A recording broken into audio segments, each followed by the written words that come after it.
Before you pay for that property, watch these three mistakes that can ruin your investment and how you can avoid them.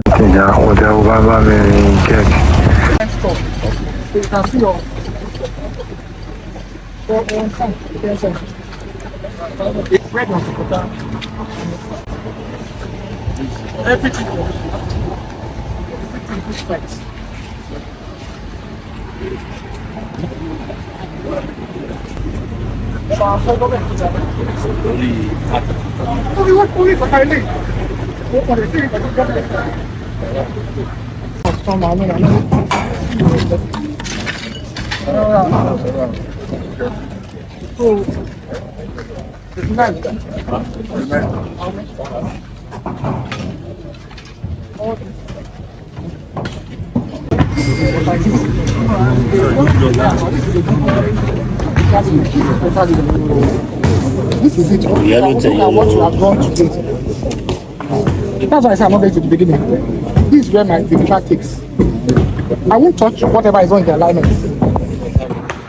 So your office will stay. That's why I take it. But as concerned with it, it's not fair. Put that way. But I have to protect this because they're breaking it. It's not about you. So Mukrik is going to be affected.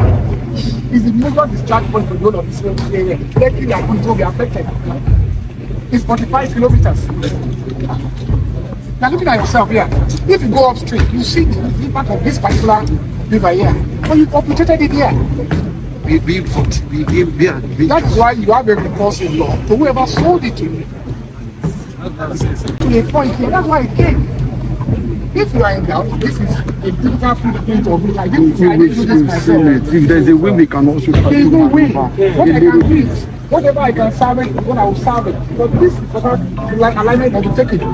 If you are feeling that this is what you guys have done. we've seen all these documents. We're not saying if we can God forbid anything happens to the other side of the Atlantic. The only way you can save the whole island in this place is through the Ikota River. So the right of way again is badly encroached upon by the law of development.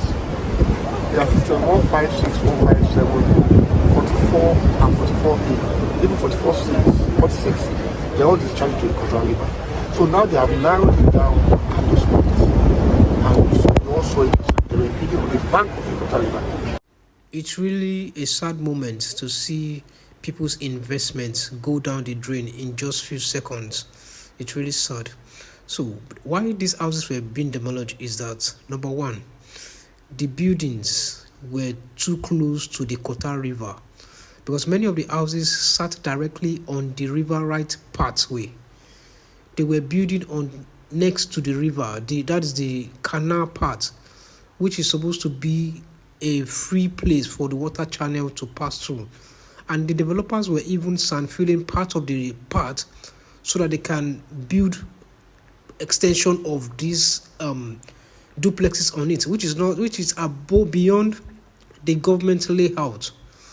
And this poses an obstruction, and which can lead to flooding in these areas and endanger the properties and lives of people.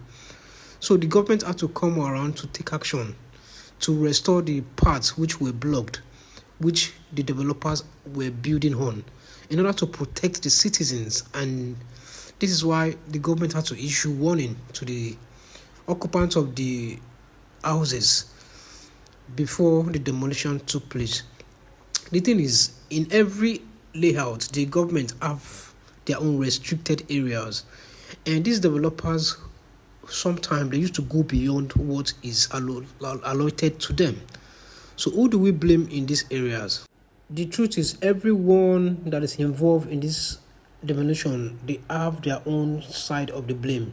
Now, for the developers or the land sellers, many of them, they sold lands and they built houses in areas that should not or never been touched. In every estate, there is a setback. Even there was a setback there that is quite revealing to everybody, which is the canal or the river side, which is supposed not to be built on top. But they went there to sandfill it, and they created extension in this place.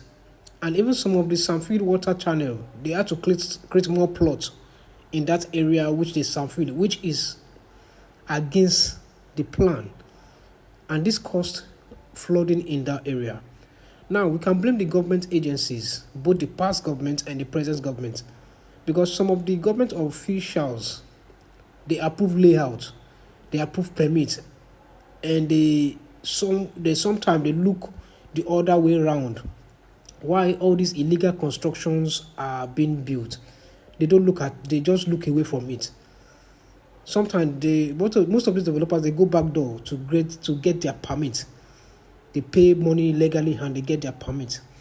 Had there been strict monitoring and enforcement of the law has been done earlier at the stage, people wouldn't have invested in those places. Now, even the buyers, people that are residents in this area, they have their own side of the blame, because many buyers, they don't do their proper land verification before buying most of these houses. As a client, what you need to do your survey, your proper survey, your drainage setback check, the government approvals before buying these things. You have to go with your lawyers, your qualified lawyers and surveyors before buying on any of these houses. Please make sure you always do your proper due diligence before buying any properties. Don't always buy at a rush. Always take your time and do your diligence before you buy any property, so that all these things can be avoided. We have to blame the developer. We have to blame the government, even the clients that bought all these properties, because this is a very, very big slap to the real estate industry.